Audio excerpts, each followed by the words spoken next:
Hello and welcome to Thehayteamtv.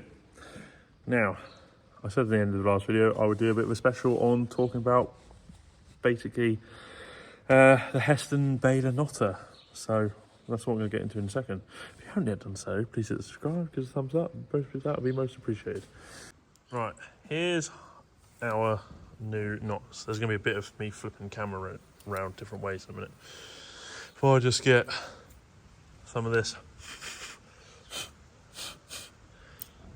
chaff out of the way, because as you can see we have taken our hood off for what we do, because that is just horrendous in a shed. Now, the knotter, the Heston knotter. There is our new knotter. There is our old knotter that we can use for demonstrating things in a second. Now, I forever see on like Facebook, on baler groups that I'm on, are people having problems with different parts of the knotter and what goes on in order to form said knot. Right, now all bits of knotter can be tweaked to get different effects on your knot, believe it or not, and I will start that right away. Now firstly, when fitting a new knotter, there is a perfect point of when the grease nipple of the conrod, for me, is at the top, and the grease nipple of the side of the ramp is in the little hole. So any of you have a Massy baler, there's a little hole down by where the chains are, which will have a greasing point there between those 2 points. Okay, that lines up for the trip of where you put the catching sprocket, this one here.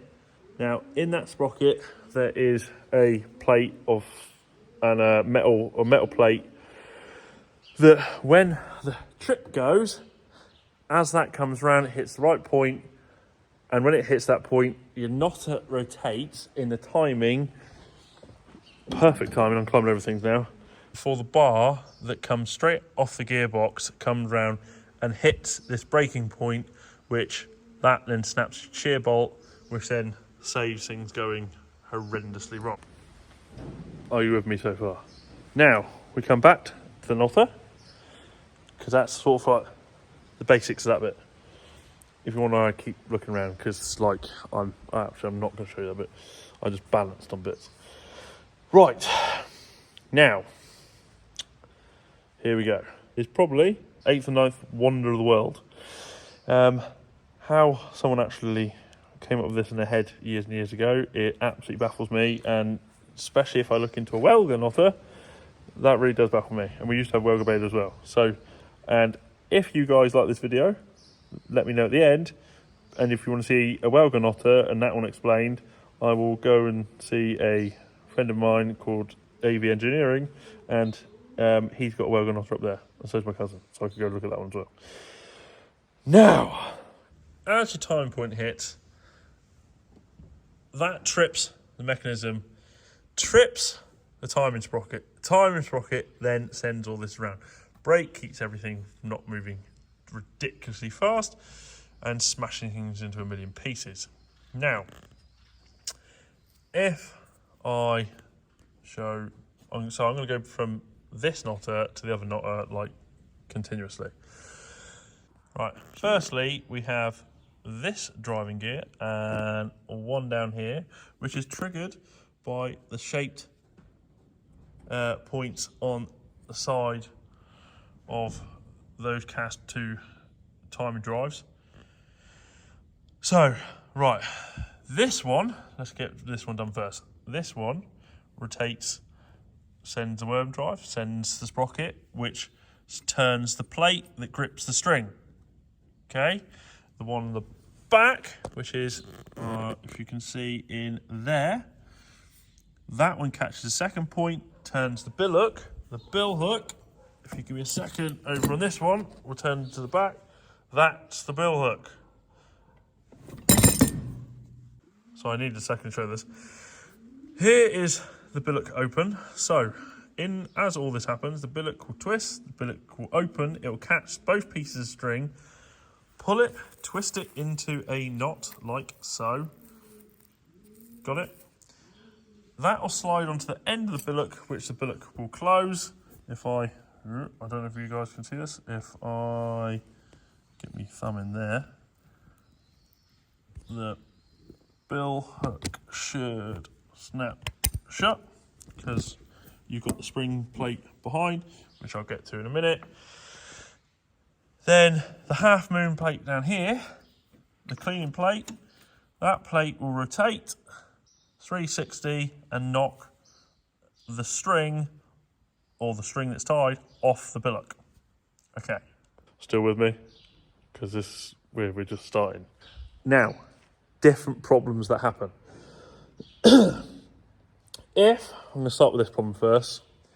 If your knot is getting short tails, right, you need to change timing of the moon plate on its rotation. Okay? I'm calling the moon plate because there's no moon. Whatever its technical term is, I don't care. This is just how it works. Now, you don't have to do more than half to sometimes a full rotation to change the length of your tail. So if your tail isn't long enough, go to the back and you should, right, tab you out. And it's not quite always a half turn. If it's a half turn, you do it at the back end of the bar. If you're doing a full turn, do it at the front end of the bar, right? But generally, I do a full turn at both ends, okay? And then if it's way too far, I'll then bring back half a turn on the back end. Okay? Got that? So that alters your tail of your knot. Now, if you're having problems of a scruffy knot, okay, there is a timing problem with, if I can show here, down in this point here, right, that is where your string goes. If I can pull it a little bit more slack, I can show. So there's your string, goes down the catching point of that plate.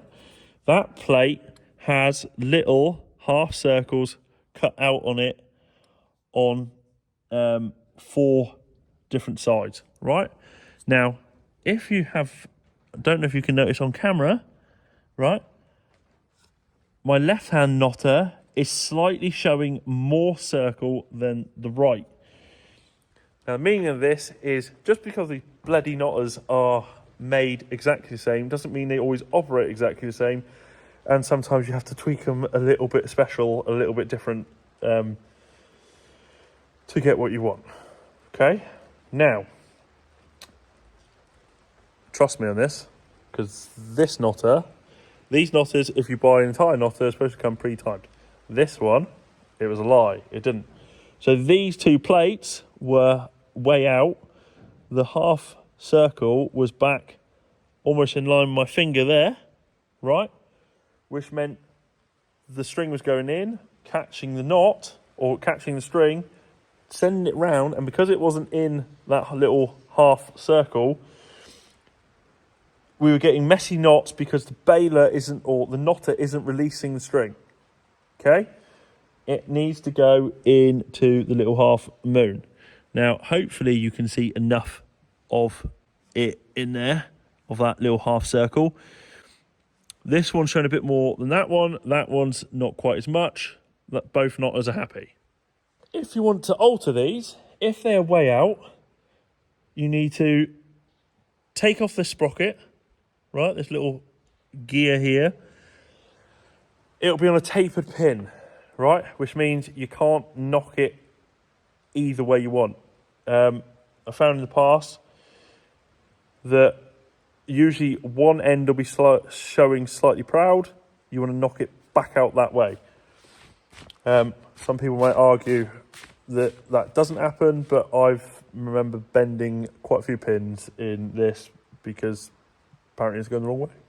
Okay, so the slightly proud area, and always on purpose, don't knock. It doesn't need all the space in the gearing to the worm drive.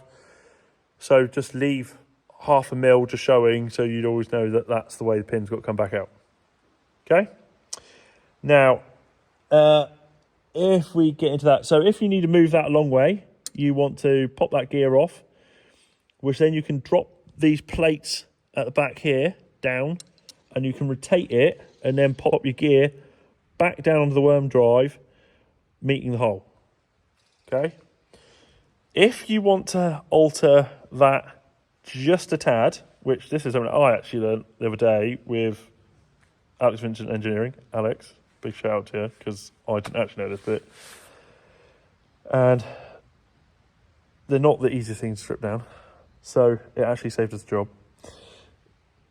If you unbolt this nut, that worm drive there, yeah, worm drive, is on a tapered shaft, right? And as we got in there, or more so Alex got in there on this, there is a small keyway, but there's no keyway on it. It just goes on a tapered shaft. The one thing you need to sort of make sure, Alex did with a mark, is when you take it off, have a mark up on this piece and on the nut. So if you undo it 3 rotations, you put it back on 3 rotations. Okay? That's more so the tolerance of how tight it is on the worm drive that it won't come loose again, right? So it's all keeping things the same. Now, this worm drive is slightly ahead of that worm drive because we were having a problem with this one not being that far out, but we needed to bring that back plate back because we were having problems on it catching a string. We suddenly had problems on it releasing the string. If it's not in the right place, you end up with tatty and over tight knots, but over tight, like right on the end with no tail. So then your knot will pop. So in order to make sure your knot doesn't pop and you have plenty of tail, you've got to make sure that knot is easily able to get off the billock, and to easily able to get off the bill hook, it needs to not being held too tight by that plate. Now, if you buy a brand new knotter, for some pissing reason, everyone tests knotters out and then they dip them in paint. Absolutely stupid. One thing I'm not happy with Agco for.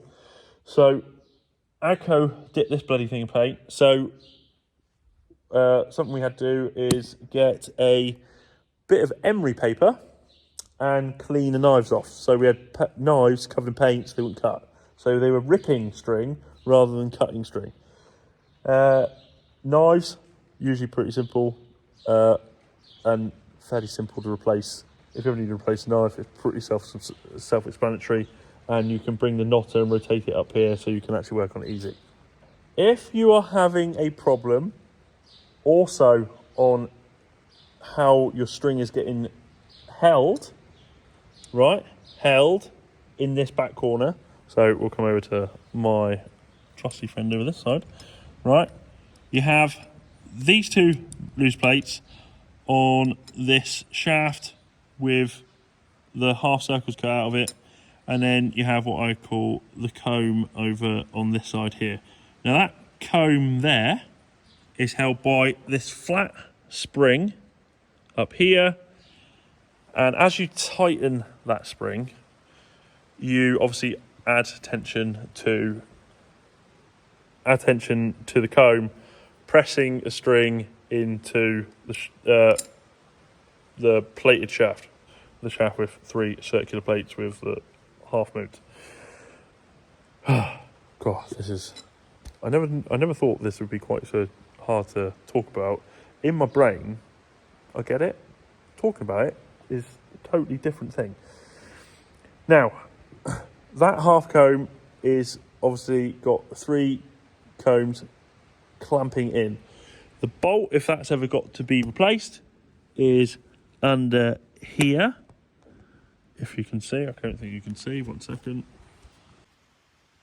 The comb for releasing is there, if you've got to replace that comb, And by taking that bolt out there, you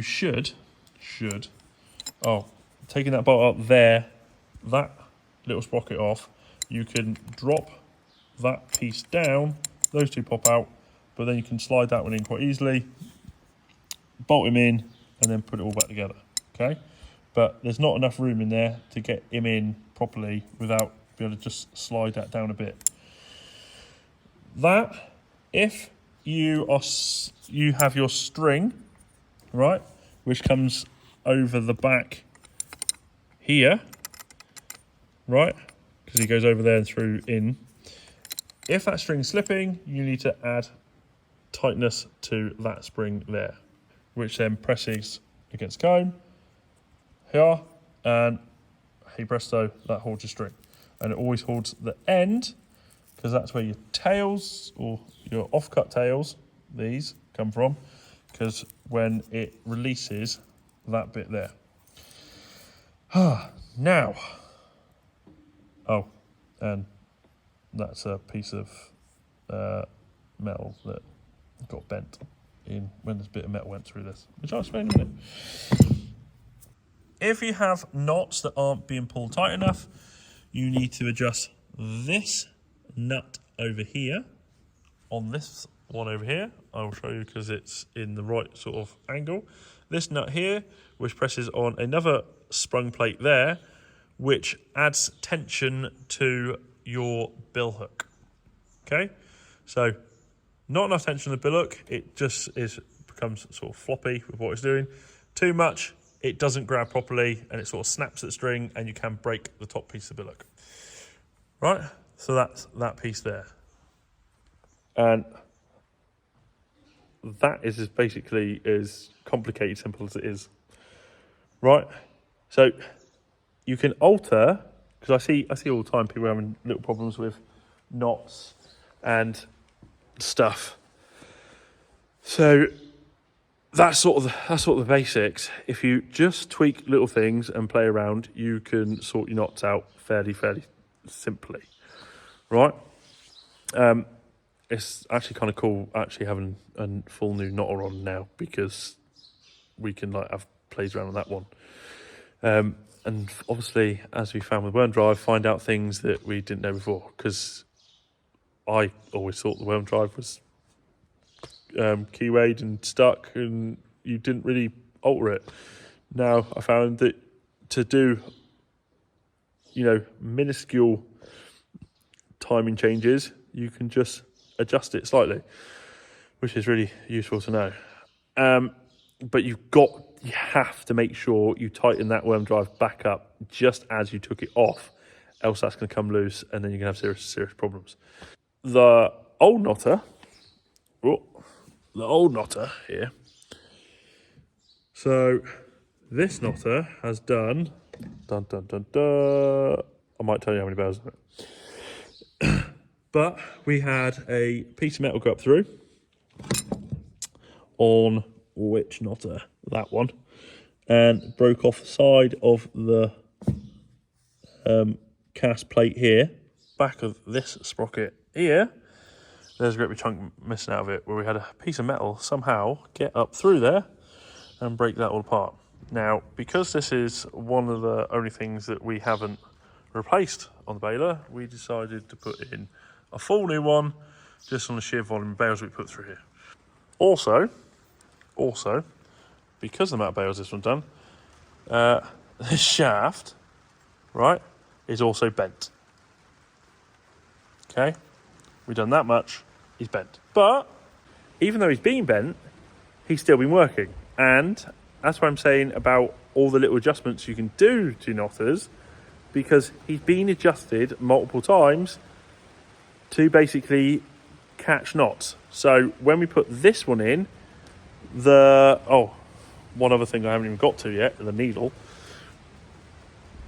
The needle, as the needle comes up, the needle needs to basically just ever so just about be rubbing the side of that knotter shaft there, okay? And I don't mean like rubbing it hard, just like ever so slightly just touching it, right? Or being like 3 thou off. Does that make sense? Dead close. which then that puts your string placement right in the corner, exactly where you want it. Now, on the needles down the bottom, the back plate is welded and then the front plate is loose.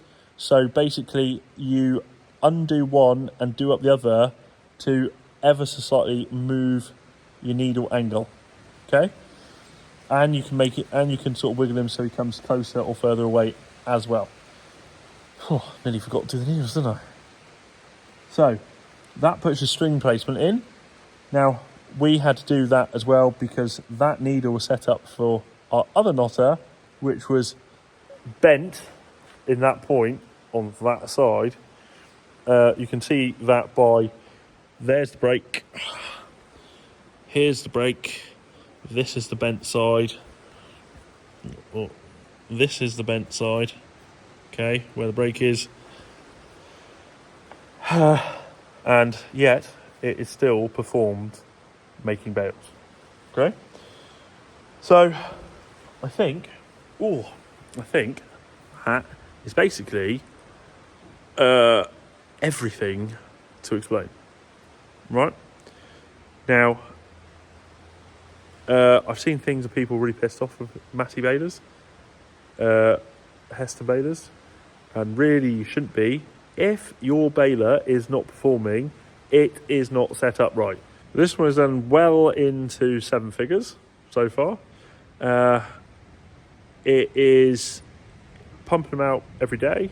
It works 365 days a year. Let's say 360 days a year. It is hammering bales out all the time, and it's done that in 7 years. We have rebuilt pretty much all of it. Yep, pretty much all of it. Oh, apart from one auger. Well, apart from one auger. Yeah, otherwise all the chain's been done. Needles are still the same. Knotter's all new. Gearbox, we've had 1. Ram, we've had 3. Comrod, we've had 3. Yeah, I don't know what else to go wrong. Oh, density pump. The density pump was the weakest one. We had the vertical density pump. Now we've got the horizontal density pump. And the vertical density pump, you can't replace the sprocket inside on a shaft. On this one you can. And we've had 3 of those. So we wrecked them. So, other than that, he's a very good baler. Now, thank you for watching. This is a Super Monday episode. Hope you enjoyed it. Any questions, leave them below. I will try and answer them in text form. It's not going to be easy. If there's something that I think I need to go over again, I'll go over it again. But other than that, thank you guys for watching. If you haven't done so, please hit subscribe, give us a thumbs up, it'd be most appreciated. I will see you all in the next one. And until then, have a great week. Cheers.